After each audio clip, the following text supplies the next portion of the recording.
మా latest videos కోసం మా ఈ తెలుగు న్యూస్ ఛానల్ సబ్స్క్రైబ్ చేసి గంట సింబల్ యాక్టివేట్ చేసుకోండి. రేపు పౌర్ణమి మంగళవారం చాలా శక్తివంతమైనది. ఈరోజు రాత్రి 11 లోపు గ్యాస్ స్టవ్ కింద ఇది ఒక్కటి పెట్టండి చాలు. రాత్రికి రాత్రే ధనవంతులుగా మారిపోతారు. ధనం దూసుకు వస్తుంది. మీ జన్మ ధన్యమైపోతుంది. కూటికి లేని వారు కూడా కోట్లకు పడగలెత్తుతారు. ఈ పౌర్ణమి అనేది చాలా పెద్ద పర్వదినం. ఈ పర్వదినాన ఎవరైతే రాత్రి 11 గంటలలోపు గ్యాస్ స్టవ్ కింద ఇది ఒక్కటి పెడతారో వారి జీవితం అనేది ఒక అద్భుతంగా మారిపోతుంది. వారి జీవితంలో ఇది వరకు ఏ కష్టాలు, బాధలు, అప్పుల సమస్యలు అనుభవించి ఉన్నారో, డబ్బు పరంగా ఎలాంటి సమస్యలు ఎదుర్కొంటున్నారో వాటి నుండి కూడా తప్పకుండా విముక్తిని పొందుతారు. లక్ష్మీదేవి అనుగ్రహం తప్పక లభిస్తుంది. గ్యాస్ స్టవ్ అనేది లక్ష్మీదేవితో సమానం. గ్యాస్ స్టవ్ ప్రతి ఒక్కరి ఇంట్లో ఉంటుంది. పూర్వకాలంలో అయితే గ్యాస్ స్టవ్ కాకుండా కట్టెల పొయ్యిలు ఉండేవి. కానీ ఇప్పుడు ఉన్న రోజుల్లో కట్టెల పొయ్యిలను హ్యాండిల్ చేయడం చాలా కష్టం. మారుతున్న జీవనశైలికి అనుగుణంగా మనం కూడా మారాలి. కాబట్టి ఈ రోజుల్లో ప్రతి ఒక్కరూ కూడా గ్యాస్ పొయ్యిని వాడుతూ ఉన్నారు. అటు కట్టెల పొయ్యి అయినా ఇటు గ్యాస్ పొయ్యి అయినా రెండూ కూడా లక్ష్మీదేవి స్వరూపాలే. కాలంలో కట్టెల పొయ్యి వాడినప్పటికీ అందంగా ఆ పొయ్యిని ఆవు పేడతో అలంకరించి ముగ్గు పిండితో బొట్లు పెట్టి అలంకరించుకునేవారు. అలా నిండుగా అలంకరించి ఆ తర్వాత పూజించి అప్పుడు వంటను ప్రారంభించేవారు. అందుకే వారు చేసే వంటలు రుచిగా మహా అద్భుతంగా ఉండేవి. కానీ ఈ కాలంలో ఎవ్వరూ కట్టెల పొయ్యిని, మట్టి పొయ్యిని వాడట్లేదు. గ్యాస్ పొయ్యిని వాడుతూ ఉన్నారు. చాలామంది ఈ గ్యాస్ పొయ్యిని కూడా వంట చేసే ముందు అలంకరించి పూజిస్తూ ఉన్నారు. ఇది చాలా మంచి పద్ధతి. అలా గ్యాస్ స్టవ్ను పవిత్రంగా పూజిస్తే లక్ష్మీదేవి అనుగ్రహం లభిస్తుంది. ఎందుకంటే గ్యాస్ పొయ్యి అనేది లక్ష్మీదేవి స్వరూపం. అయితే ఈ గ్యాస్ పొయ్యి కింద ఈ పౌర్ణమి రోజున ఇది ఒక్కటి పెడితే చాలు, జాతకంలో ఉండే అన్ని రకాల దోషాలు పోతాయి. అంతేకాదు పూర్వజన్మలో తెలిసి తెలియక చేసిన పాపాలు పోతాయి. కష్టాల నుండి విముక్తిని పొందుతారు. మీ జీవితం ఆనందకరంగా మారిపోతుంది. సకల ఐశ్వర్యాలు సిద్ధిస్తాయి. జాతక దోషాలు పోతాయి. ఎలాంటి బాధలు ఉండవు. రాత్రికి రాత్రే ధనవంతులుగా మారిపోతారు. ఎవరైతే ఈ పౌర్ణమి రోజు రాత్రి 11 లోపు గ్యాస్ పొయ్యి కింద దీనిని పెడతారో వారి దగ్గరకు వద్దన్న ధనం వస్తుందని పరిహార శాస్త్రం చెప్తుంది. మరి ఇంతకీ శక్తివంతమైన ఈ పౌర్ణమి రోజు గ్యాస్ స్టవ్ కింద ఏం పెట్టాలి అనే విషయాన్ని ఇప్పుడు మనం ఈ వీడియోలో వివరంగా తెలుసుకుందాము. ఫస్ట్ అయితే కామెంట్ బాక్స్లో శ్రీమాత్రే నమః అని కామెంట్ చేయండి. అలాగే ఈ వీడియోకి ఒక లైక్ కొట్టి మాకు సపోర్ట్ చేయండి. ఈ పౌర్ణమి చాలా శక్తివంతమైనది, చాలా విశేషమైనది, లక్ష్మీదేవికి ఎంతో ఇష్టమైనది. కొంతమంది తమ జీవితంలో ఎన్నో కష్టాలు పడుతూ ఉంటారు. ముఖ్యంగా ధనం విషయంలో ఎన్నో సమస్యలు వస్తూ ఉంటాయి. ధనం లేకపోతే ఎవరికైనా సరే మనశ్శాంతి అనేది ఉండదు. ఇంట్లో గొడవలు వస్తాయి. భార్యాభర్తల మధ్య గొడవలు వస్తూ ఉంటాయి. చిరాకుగా ఉంటుంది. ధనం చేతిలో ఉంటే ఎంత పెద్ద సమస్య అయినా చిన్నగా కనిపిస్తుంది. అందుకే ప్రతి మనిషికి ధనం అవసరం.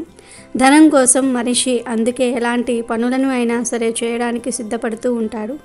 ఆ ధనం నిండుగా ఉండాలంటే ఖచ్చితంగా శ్రీ మహాలక్ష్మీదేవి అనుగ్రహం కావాలి. ఈ అమ్మవారి అనుగ్రహంతో మీకు ధనం కలిసి రావాలంటే ఈ పౌర్ణమి రోజు రాత్రి 11 లోపు ఈ పరిహారం చేయమని శాస్త్రాలు చెప్తూ ఉన్నాయి. అసలు ఏం చేయాలి అంటే ఏమీ లేదు. ఈరోజు ముందుగా మీరు కాళ్ళు చేతులు కడుక్కొని ఒక ప్లేట్ను తీసుకోండి. స్టీల్ ప్లేటు, గాజు ప్లేటు, రాగి ప్లేటు, ఇత్తడి ప్లేటు, ఇలా ఏ ప్లేట్ను అయినా సరే తీసుకోవచ్చు. తీసుకొని ఆ ప్లేట్లో ముందుగా 4 ఎండుమిరపకాయలు వేయండి. ఎండుమిరపకాయలు అంటే లక్ష్మీదేవికి చాలా ఇష్టం. ఎండుమిరపకాయలతో చేసే పరిహారమైన ఇట్టే మంచి శుభ ఫలితాలను తెచ్చిపెడుతుంది. మిరపకాయలు ఇంట్లో ఉండే సమస్యలను, ఆర్థిక సమస్యలను, బాధలను, కష్టాలను, దోషాలను తొలగిస్తుంది. మిరపకాయలను ఎక్కడ పెడితే అక్కడకు దరిద్ర దేవత వచ్చి ఆ మిరపకాయలను, కారాన్ని తాను తీసుకొని ఆ ఇంట్లోని వారికి ఎటువంటి హాని చేయకుండా వెళ్ళిపోతుంది. ఎండుమిరపకాయలు దరిద్ర దేవతను బయటికి వెళ్ళేలాగా చేస్తాయి, లక్ష్మీదేవిని ఆకర్షిస్తాయి. కనుక ఈ పౌర్ణమి రోజు ఎండుమిరపకాయలను 4 తీసుకుని ఒక ప్లేట్లో వేయండి. అలా ఎండుమిరపకాయలు వేసిన తర్వాత అందులో ఏదైనా తెల్లని పుష్పాన్ని కూడా పెట్టండి. అంటే తెల్ల గులాబీ, తెల్లని మల్లె పువ్వు కానీ, లేదా తెల్లని మందార పువ్వును కానీ, తెల్లని ఉమ్మెత్త పువ్వును కానీ పెట్టండి. ఇలా ఏదో ఒక పువ్వును పెట్టిన తర్వాత అందులో ఒక తులసి దళాలని కూడా ఉంచండి. ఎందుకంటే తులసి లక్ష్మీ స్వరూపం. ఈ పౌర్ణమి రోజు తులసి చెట్టుకు అత్యంత శక్తులు వస్తాయి. ఈ రోజు తులసి ఆకులతో లక్ష్మీనారాయణులను పూజించినా లేదా తులసి ఆకులతో ఏ పరిహారం చేసినా అద్భుతమైన ఫలితం వస్తుంది. కనుక తులసి దళాన్ని ప్లేట్లో వేసి ఆ పైన ₹1 కాయిన్ను పెట్టండి. ఆ తర్వాత ఈ ప్లేట్ను మీ చేతిలో పట్టుకుని ఒక్కసారి ఇల్లంతా తిరిగేయండి. బెడ్రూము, లివింగ్ రూము ఇలా గదులన్నిటిలో తిరిగేసి చివరిలో ఆ ప్లేట్ను తీసుకొని వెళ్ళి వంటగదిలో గ్యాస్పై కింద పెట్టండి. ఈ పౌర్ణమి రోజు రాత్రి సమయంలో 11 లోపు ఎప్పుడైనా సరే ఇలా చేయవచ్చు. కానీ ఈ ప్లేట్ను గ్యాస్పై కింద పెట్టే ముందు ఒక చిన్న పని చేయాలి. అది ఏమిటి అంటే దానిని పెట్టే ముందు గ్యాస్పై అంతటిని గ్యాస్పై గట్టును నీట్గా తుడుచుకోవాలి. అలాగే ఇల్లంతా మంచి సువాసన వచ్చే విధంగా ధూపం వేసుకోవాలి. ఆ తర్వాత ఈ పరిహారం చేయండి. ఈ పరిహారం చేశాక ఇక వంటగదిలోనికి వెళ్ళకూడదు. అలా వెళ్లకుండా ఉంటేనే చాలా మంచి ఫలితాలు వస్తాయి. మళ్ళీ మరుసటి రోజు వరకు వంటగదిలోనికి వెళ్ళవద్దు. మరునాడు ఉదయం నిద్ర లేచిన వెంటనే గ్యాస్ స్టవ్ కింద పెట్టిన ప్లేట్ను తీయాలి. ఆ ప్లేట్లోని ₹1 కాయిన్ను తీసి పక్కన పెట్టుకోవాలి. తర్వాత ఎండుమిరపకాయలను, పువ్వును, తులసి ఆకును ఒక కవర్లో వేసి మూటలాగా చుట్టి ఆ కవర్ను తీసుకుని వెళ్ళి ఎక్కడైనా సరే ప్రవహించే నీటిలో పడవేయండి. అంటే పారే నీరు ఉంటుంది కదా, ఆ నీటిలో పడవేయండి. ఈ కవర్ నీటితో పాటు కొట్టుకుపోవాలి కనుక పారే నీటిలో వేయండి. ఇక పక్కన పెట్టిన ₹1 బిళ్ళను మాత్రం దగ్గరలోని ఆలయానికి వెళ్ళినప్పుడు ఎవరికైనా సరే దానంగా ఇచ్చేయండి. ఇలా దాన ధర్మాలు చేయటం వలన ఎప్పటికైనా సరే మీరు ధనవంతులుగా మారిపోతారు. లక్ష్మీదేవి అనుగ్రహం కలుగుతుంది. ఈ పౌర్ణమి రోజు ఈ చిన్న పరిహారం చేస్తే ఖచ్చితంగా మీ సంపద అంతంతకు పెరుగుతుంది. ఎందుకంటే గ్యాస్ పైకి అంతటి శక్తి ఉంది. గ్యాస్ పై విషయంలో తప్పక కొన్ని జాగ్రత్తలను పాటించండి. శాస్త్రం ప్రకారం దేవుడి గది కంటే వంటగదిని శుభ్రంగా ఉంచుకోవాలి. వంటగది విషయంలో ఖచ్చితంగా కొన్ని జాగ్రత్తలు కూడా పాటించాలి. వంటగదిలోని పోపుల డబ్బాలో నుంచి మంచి సుగంధ ద్రవ్యాల వాసన వెదజల్లుతూ ఉండాలి. పురుగులు పట్టి ఉండకూడదు. అలా ఉంటే లక్ష్మీదేవి వెళ్ళిపోతుంది. అదేవిధంగా వంటగదిలో గ్యాస్ స్టవ్ వెనుక వైపు గోడ జిడ్డుగా అపరిశుభ్రంగా ఉండరాదు. అపరిశుభ్రంగా ఉంటే దరిద్ర దేవత అనుగ్రహం కలిగి దరిద్రం పడుతుంది. వంటగదిలో గ్యాస్ స్టవ్ పెట్టిన నలుమూలల దుమ్ము, ధూళి, బూజు ఉండరాదు. అలాగే బొద్దింకలు, చిన్న చిన్న కీటకాలు, ఎలుకలు వంటగదిలో కనిపించకూడదు. వంటగదిలో ఉండే మసిగుడ్డ జిడ్డు పట్టి అపరిశుభ్రంగా ఉండరాదు. రోజు ఉతికి శుభ్రం చేసుకోవాలి. మసిగుడ్డ అపరిశుభ్రంగా ఉంటే భార్యాభర్తల మధ్య ఎప్పుడూ గొడవలు జరుగుతూ ఉంటాయి. ఎంగిలి పాత్రలను సాయంత్రం చీకటి పడేలోపే కడిగేసుకోవాలి. ఉదయం వరకు అలాగే ఉంచరాదు. ఇలా ఎంగిలి పాత్రలు ఉదయం వరకు ఉంటే దరిద్ర దేవత ఇంటిలోనే తిష్టవేస్తుంది. ముఖ్యంగా వంటగదిలో గ్యాస్ పైన చాలా శుభ్రంగా ఉంచుకోవాలి. స్త్రీలకు ఉండకూడని అలవాటు ఏమిటి అంటే వంటగదిని క్లీన్గా ఉంచకపోవటం. స్త్రీలు వంట చేసేటప్పుడు పొయ్యి మీద ఎప్పుడూ కూడా ఎంగిలి పాత్రలను అలానే వదిలేసి వంట చేయకూడదు. చాలామంది ఆహారం లేనప్పటికీ కూడా ఖాళీ పాత్రలను అలాగే గ్యాస్ స్టవ్ మీద వదిలేస్తూ ఉంటారు. రాత్రి సమయంలో కూడా ఖాళీ అయిపోయిన ఆహార పాత్రలను గ్యాస్ స్టవ్ మీద లేదా వంటగదిలోనే అలా వదిలేస్తూ ఉంటారు. అలాంటి తప్పును ఆడవారు ఎప్పటికీ కూడా చేయకండి. రాత్రి సమయంలో ఎంగిలి పాత్రలను గ్యాస్ స్టవ్ మీద కానీ, షింకులో కానీ, వంటగదిలో కానీ అలానే ఆ పాత్రలను తిన్న తర్వాత వెంటనే శుభ్రం చేసుకోవడం చాలా చాలా మంచిది. లేదంటే లక్ష్మీదేవి మీ ఇంట్లో నిలవదు. ఇంత పవిత్రమైన గ్యాస్ స్టవ్ కింద మీరు కూడా పౌర్ణమి రోజు దీనిని పెట్టండి. రాత్రికి రాత్రే సమస్యలను తొలగించుకొని లక్ష్మీ అనుగ్రహంతో ఐశ్వర్యాన్ని పొంది ఆనందంగా జీవించండి. ఈ పౌర్ణమి సందర్భంగా పౌర్ణమి, అమావాస్య, అక్కా చెల్లిళ్ళ కథను వింటే మీ సుడి తిరిగిపోతుంది. నక్కతోక తొక్కినట్లు పట్టిందల్లా బంగారం అవుతుంది. ఒక రాజ్యంలో ఒక రాజు, ఒక రాణి ఉండేవారు. ఆయనకు 2 కుమార్తెలు, 2 కుమారులు ఉన్నారు. ఒక కుమార్తె పేరు అమావాస్య, మరొక కుమార్తె పేరు పౌర్ణమి. పౌర్ణమి చాలా భక్తి కలిగి ఉండేది. ఎప్పుడూ కూడా గోవులకు సేవలను చేస్తూ ఉండేది. తానే అన్ని పనులను చేసేది. అమావాస్య మాత్రం ఎప్పుడూ కూడా ఏ పూజలు చేయడానికి ఆసక్తి చూపించేది కాదు. ఆమె ఎప్పుడూ కూడా దైవ ప్రార్థన చేయలేదు. అమావాస్య ఏ పని కూడా చేసేది కాదు. కానీ అక్కా చెల్లెళ్ళు ఇద్దరికీ మాత్రము ఒకరంటే ఒకరు చాలా ఇష్టంగా ఉండేవారు. కానీ పూర్ణిమ అంటే రాజుకు, రాణికి అంత ఇష్టం ఉండేది కాదు. వారిద్దరూ కూడా అమావాస్యని ఎక్కువగా ప్రేమగా చూసేవారు. తన కొడుకులిద్దరినీ కూడా ప్రేమగా చూసుకునేవారు. తన కొడుకుల విషయంలోనే ఎక్కువ శ్రద్ధను తీసుకుంటూ ఉండేవారు. కాలం గడిచే కొద్దీ రాజుగారి పిల్లలు పెరిగి పెద్దయ్యారు. రాజదంపతులు, రాజకుమారులు ఇద్దరికీ కూడా వివాహాన్ని చేశాడు. కుమార్తెలకు కూడా వివాహం చేయాలని నిర్ణయించుకున్నాడు. అప్పుడు రాణి రాజుతో ఇలా చెప్తుంది, చూడండి, పూర్ణిమ ఎప్పుడూ కూడా ఎక్కువగా పనిచేయడానికి ఇష్టపడుతుంది, గోసేవ చేయడానికి ఇష్టపడుతుంది, భజనలు కీర్తనలు అంటూ ఉంటుంది. అందువలన ఆమెకు ఎవరైనా పేదింటి అబ్బాయిని చూసి పెళ్లి చేయమని చెప్తుంది. ఎందుకంటే ధనవంతుల కుటుంబంలోనికి వెళ్ళినట్లయితే ఇవన్నీ చేయడానికి కుదరదు. కాబట్టి మనం పౌర్ణమిని పేద ఇంటికి పంపిద్దాం అంటుంది. దానికి రాజు కూడా సరే అని చెప్పి సంబంధాలు వెతకటం మొదలుపెట్టాడు. చివరికి రాజు పూర్ణిమకు ఒక పేదింటి అబ్బాయితో వివాహాన్ని ఖాయం చేశాడు. ఇక ఇప్పుడు రాణి ఇలా అంటుంది, మహారాజా, అమావాస్యకు కూడా మనము వివాహాన్ని చేద్దాము. అక్కా చెల్లెళ్ళు ఇద్దరికీ కలిపి పెళ్లి చేయండి అని చెప్పింది. అప్పుడు రాజుగారు అదే గ్రామానికి చెందిన వేరొక రాజకుమారుడితో అమావాస్యకు వివాహాన్ని కుదిరించాడు. రాజు రాణికి అమావాస్యకు రాజకుమారుడితో వివాహం కుదిరిందని చెప్పగానే చాలా సంతోషించి అప్పుడు ఆమె మనసులో ఎలా అనుకుంటుంది, పేద ఇంట్లో పూర్ణిమ ఎలా ఉంటుందో ఇప్పుడు చూస్తాను. ఆమె ఎప్పుడూ పూజలు పూజలు అంటూ ఉంటుంది. ఆమెకు దేవుడు ఎలా సహాయం చేస్తాడో చూద్దాము అని అనుకుంటుంది. సమయం రాగానే రాజుగారు తన ఇద్దరు కుమార్తెలకు కూడా వివాహాన్ని చేశాడు. అమావాస్యకు చాలా సంపదను కూడా ఇచ్చాడు. కానీ పూర్ణిమకు మాత్రము ఏమీ ఇవ్వలేదు. వారి సోదరులు అమావాస్యను మరియు పూర్ణిమను చాలా ప్రేమగా చూసుకుంటూ ఉండేవారు. కానీ అమావాస్య మాత్రము వదినగార్లపై ఎప్పుడూ కూడా పెత్తనాన్ని చలాయిస్తూ ఉండేది. పౌర్ణమి మాత్రం ప్రతి పనిలోనూ కూడా వాళ్లకు సహాయాన్ని చేస్తూ ఉండేది. పెళ్ళయ్యాక అమావాస్య పూర్ణిమ ఇద్దరూ కూడా తమ అత్తగారింటికి వెళ్ళిపోయారు. ఒకసారి అమావాస్య తమ ఇంట్లో శివ పూజను ఏర్పాటు చేసుకుంది. ఆ పూజకు ఊర్లో అందరినీ పిలిచింది. కానీ తన సోదరి పౌర్ణమిని మాత్రం పిలవలేదు. పౌర్ణమి తన ఇంటి గుమ్మం దగ్గరే కూర్చుని ఉంది. అప్పుడు కొందరు ఆడవాళ్లు పౌర్ణమితో, మీ చెల్లెలు ఇంట్లో ఈరోజు ఈశ్వర పూజ జరుగుతోంది, నువ్వు రావా అని అడిగారు. అప్పుడు పౌర్ణమి ఇలా చెప్తుంది, మా చెల్లి నన్ను పిలవలేదు, నేను ఎలా వెళ్ళను అని అంటుంది. అప్పుడు ఆ మహిళలు, దైవ పూజ జరుగుతున్నప్పుడు ఎవరూ పిలవాలని ఏమీ లేదు, ఎవరైనా సరే వెళ్ళవచ్చు, అందువలన నువ్వు కూడా మాతో రమ్మని పిలిచారు. దాంతో పౌర్ణమి ఆ పూజకు వెళ్ళింది. అమావాస్య పౌర్ణమిని చూసి, నేను నిన్ను పిలవలేదు కదా, నా ఇంటికి ఎందుకు వచ్చావు అని కోపంగా అడుగుతుంది. వస్తే వచ్చావు కానీ నిశ్శబ్దంగా ఒక చోట కూర్చుని ఉండు, అటూ ఇటూ తిరగకు అని చెప్పింది. పౌర్ణమి పేదరికం గురించి ఎగతాళి చేసింది. పూర్ణిమ కళ్ళల్లో నుండి నీళ్లు ప్రవహించాయి. ఆమె శివుణ్ణి ప్రార్థించటం ప్రారంభించింది. ఓ మహాదేవ, నువ్వు నా పట్ల ఎప్పుడు దయ చూపిస్తావు? నేను చేసిన తప్పేమిటి? పూజలు చేయటం నా తప్ప, పని చేయటం నా తప్ప? దేవుడు ఎప్పుడు నన్ను కరుణిస్తాడు అనుకుంటూ ఆమె దేవుణ్ణి వేడుకుంటూనే ఉంది. ఆ శివ పూజ మొత్తం కూడా పూర్తయిపోయింది. అమావాస్య అందరికీ కూడా ప్రసాదాన్ని ఇచ్చింది. కానీ పౌర్ణమికి మాత్రం ఏమీ ఇవ్వలేదు. దాంతో పౌర్ణమి అక్కడి నుండి తిరిగి వచ్చేసింది. ఆమె దారిలో ఇలా అనుకుంటుంది, నేను ఇప్పుడు ప్రసాదాన్ని తీసుకొని వెళ్లకుండా ఇంటికి వెళ్ళినట్లయితే నా పిల్లలు ప్రసాదాన్ని అడుగుతారు. అప్పుడు నేను వారికి ఏ సమాధానం చెప్పాలి అని బాధపడింది. తర్వాత ఆమె అన్నా వదినల దగ్గరకు వెళ్ళాలి అని అనుకుంది. ఇంటికి వెళ్ళి తన భర్తలో పిల్లలతో అన్నగారి ఇంటికి వెళ్ళి వస్తాను అని చెప్పి అన్నగారింటికి బయలుదేరింది.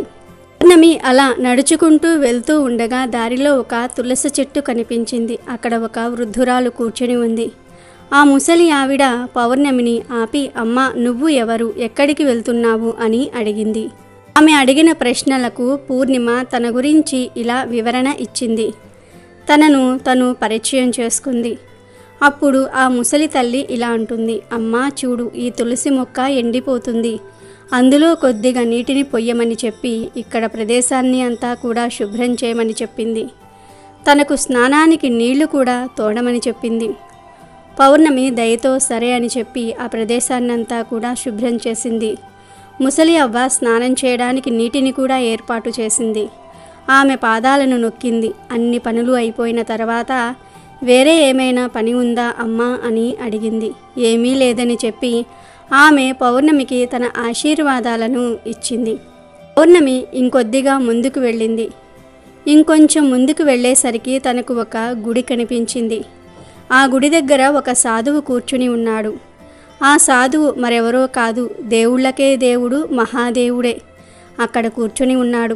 ఆయన పౌర్ణమిని ఆపి ఇలా అడుగుతాడు, తల్లి, నువ్వు ఎవరు, ఎక్కడికి వెళ్తున్నావు అని అడిగాడు. పౌర్ణమి తన గురించి వివరణ ఇచ్చి నేను మా అన్నా వదినల దగ్గరకు వెళ్తున్నాను అని చెప్పింది. అప్పుడు ఆ ముసలి బాబా వేషంలో ఉన్న పరమేశ్వరుడు, తల్లి ఈ గుడిని కొద్దిగా శుభ్రం చేస్తావా అని అడిగాడు. దానికి పౌర్ణమి సరే చేస్తాను అని చెప్పి ఆ గుడిని శుభ్రం చేసింది. ఇంకా ఆ సాధువుకు కూడా సేవలు చేసింది. అప్పుడు పరమేశ్వరుడు రూపంలో ఉన్న ఆ సాధువు పౌర్ణమికి ఆశీర్వాదాలు ఇచ్చారు. ఆమె ఇంకొద్దిగా ముందుకు వెళ్ళింది. ఇంకొంచెం ముందుకు వెళ్ళేసరికి అక్కడ కాళీమాత ఆలయం కనిపించింది. తను ఆ కాళీమాత గుడి దగ్గరకు వెళ్ళేసరికి అక్కడ ఒక ముసలి అవ్వ కనిపించింది. ఆమె పౌర్ణమిని పిలిచి, చూడమ్మా, ప్రతి ఒక్కరూ కూడా గుడికి వస్తున్నారు, వెళ్ళిపోతూ ఉన్నారు, కానీ ఎవ్వరూ ఈ గుడిని శుభ్రం చేయటం లేదు. చూడు ఎంత మురికిగా ఉందో, కాస్త ఈ గుడిని శుభ్రం చేస్తావా అని అడిగింది. దానికి పౌర్ణమి సరే అమ్మా, అలాగే చేస్తాను అని చెప్పి తన గుడిని మొత్తం కూడా శుభ్రం చేసింది. శుభ్రం చేసి కాళీమాతకు పూజలు చేసుకుంది. పూజలు చేసుకుని ఆమె మళ్ళీ బయలుదేరింది. ఇంకొద్దిగా ముందుకు వెళ్ళేసరికి ఒక నది వచ్చింది. ఆ నది దగ్గర ఒక ముసలి అవ్వ కూర్చుని ఉంది. ఆ ముసలి అవ్వ రూపంలో ఉన్నది మరెవరో కాదు, ఆమె గంగామాత. గంగామాత పౌర్ణమితో ఇలా చెప్తోంది, చూడు తల్లి, ప్రతి ఒక్కరూ కూడా ఈ నదిలోనికి దిగి స్నానం చేస్తున్నారు, వెళ్ళిపోతూ ఉన్నారు. ఇక్కడ అంతా కూడా చాలా మురికిగా ఉంది. పైన ప్రదేశం అంతా కూడా చాలా మురికిగా చేశారు. చెత్తంతా పేరుకుపోయింది. ఇదంతా శుభ్రం చేస్తావా అని అడిగింది. దానికి పౌర్ణమి అలాగే చేస్తాను అని చెప్పి ఆ ప్రదేశాన్నంతా కూడా శుభ్రం చేసింది. శుభ్రం చేసిన తర్వాత అక్కడే ఉన్న నావలో కూర్చుని తను ఆ నావ దాటి అవతల వద్దకు వెళ్ళి తన అన్న ఇంటికి వెళ్ళింది. అన్నా వదిన గార్ల ఇంటికి వెళ్ళేసరికి పౌర్ణమి రాకకు వారు చాలా సంతోషపడ్డారు. ఆ రోజంతా కూడా వారు పౌర్ణమితో మంచిగా కబుర్లు చెప్పుకుంటూ ఉన్నారు. రాత్రి అయింది. పౌర్ణమి వాళ్ళ ఇంట్లోనే నిద్రపోయింది. ఉదయం లేచి పౌర్ణమి నేను వెళ్ళి వస్తాను అని చెప్పేసరికి వదినగారులు తనకు ఎరుపు రంగు చీరను ఇచ్చారు. ఆ చీరను కట్టుకుని వెళ్ళమని చెప్పారు. సరే అని చెప్పి పౌర్ణమి ఆ చీరను కట్టుకుంది. అక్కడ నుండి బయలుదేరుతూ ఉంటే వదినగారులిద్దరూ కూడా ఒక సంచిని తనకు ఇచ్చారు. ఆ సంచిని తీసుకుని వెళ్ళమని చెప్పారు. ఆమె సంచిని తీసుకుని బయలుదేరింది. మళ్ళీ అదే నావ ఎక్కి మళ్ళీ యువతల గట్టుకు వచ్చింది. వచ్చి అక్కడ గంగామాత కూర్చుని ఉంది కదా, గంగామాత కూడా పౌర్ణమికి ఒక సంచిని ఇచ్చింది.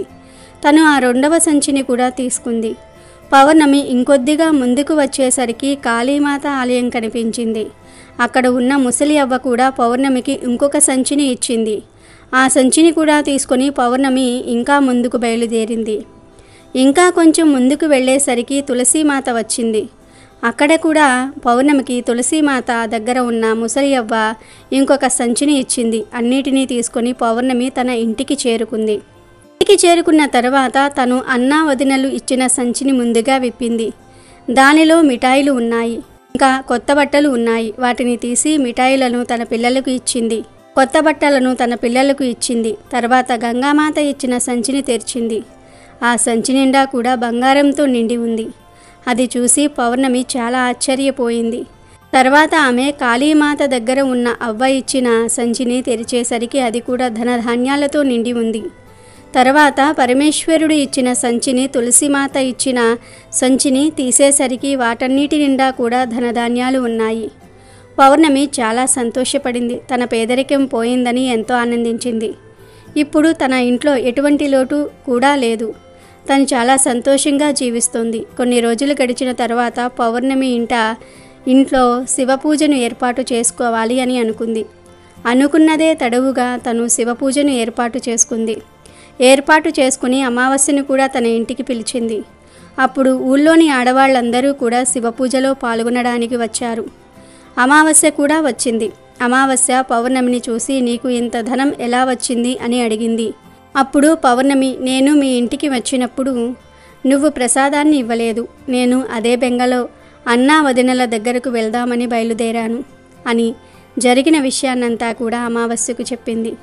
అప్పుడు అమావాస్య పౌర్ణమితో, నువ్వు నాకు కూడా ప్రసాదాన్ని ఇవ్వకు, నేను కూడా అలానే వెళతాను అని చెప్పింది. కానీ పౌర్ణమి మాత్రం, నేను ప్రసాదాన్ని ఎందుకు ఇవ్వకుండా ఉంటాను? ప్రసాదము అందరికీ పంచాలి, అందువలన నేను ప్రసాదాన్ని అందరికీ పెడతాను అని చెప్పింది. కానీ అమావాస్య వినకుండా ఆ ప్రసాదాన్ని తీసుకోకుండానే తను బయలుదేరింది. అమావాస్య బయలుదేరిన తర్వాత తనకు మొదటిగా తులసి చెట్టు వద్ద ఉన్న ముసలి అవ్వ కనిపించింది. ఆ అవ్వ అమావాస్యతో ఇలా అంటుంది, అమ్మాయి, తులసి చెట్టుకు చాలా రోజుల నుండి నీళ్లు లేవు. ఆ ప్రదేశం అంతా కూడా చాలా మురికిగా ఉంది. నువ్వు శుభ్రం చేస్తావా అని అడిగింది. దానికి అమావాస్య, ఓ అవ్వ, ఏం మాట్లాడుతున్నావు? నన్ను చూసావా నువ్వు? నేను ఈ పనులన్నీ చేసినట్లయితే నా బట్టలన్నీ కూడా మురికి అయిపోతాయి. అందువలన నేను అవేమీ చెయ్యను అని చెప్పి తను అక్కడి నుండి ముందుకు వెళ్ళిపోయింది. ముందుకు వెళ్ళేసరికి తనకు పరమేశ్వరుడు కనిపించాడు. సాధువు రూపంలో ఉన్న పరమేశ్వరుడి గుడిని శుభ్రం చేయమని అడిగితే అదే సమాధాన్ని చెప్పింది అమావాస్య. తను కాళీమాతకు, గంగామాతకు, అందరికీ కూడా అదే సమాధాన్ని చెప్పింది. చెప్పి తన నావను దాటి తన అన్నా వదినెల ఇంటికి వెళ్ళింది. అమావాస్య రావటంతో వదినలు ఇది ఎందుకు వచ్చింది మన ఇంటికి అని అనుకుంటున్నారు. సరే అని చెప్పి అమావాస్య ఆ రోజుకు అక్కడే ఉంది.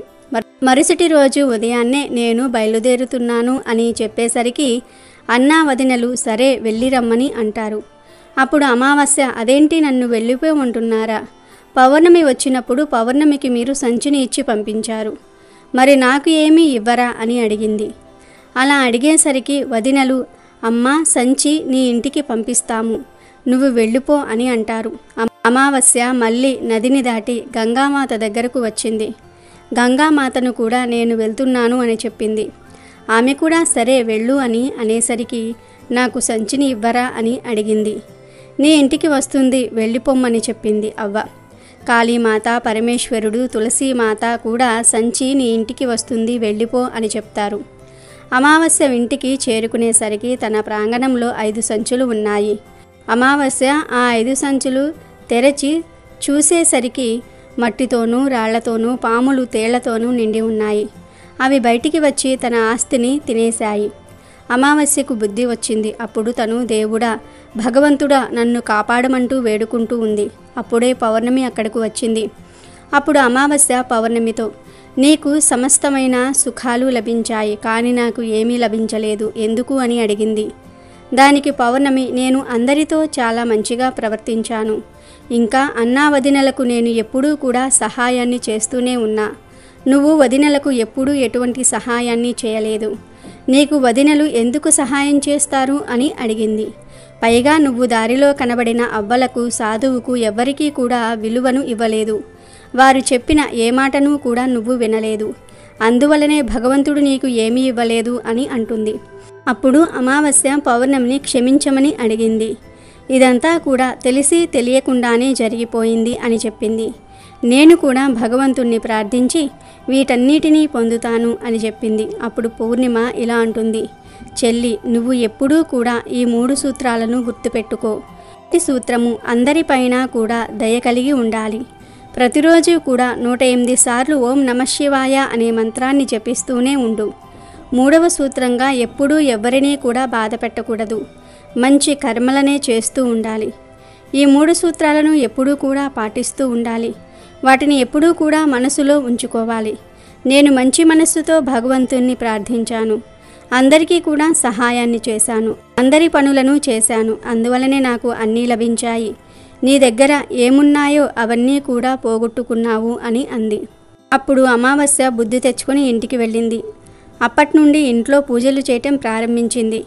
రోజు పరమేశ్వరుని క్షమాపణ అడగటం మొదలుపెట్టింది. కాబట్టి ఎప్పుడూ కూడా మంచి కర్మలను చేయాలి అనే విషయాన్ని ఈ కథ ద్వారా గ్రహించాలి. అమెజాన్లో బెస్ట్ డిస్కౌంట్స్ కోసం వీడియో డిస్క్రిప్షన్లో లింకు ఉంది, చూడండి. అలాగే మా టెలిగ్రామ్ ఛానల్ సబ్స్క్రైబ్ చేసుకోండి.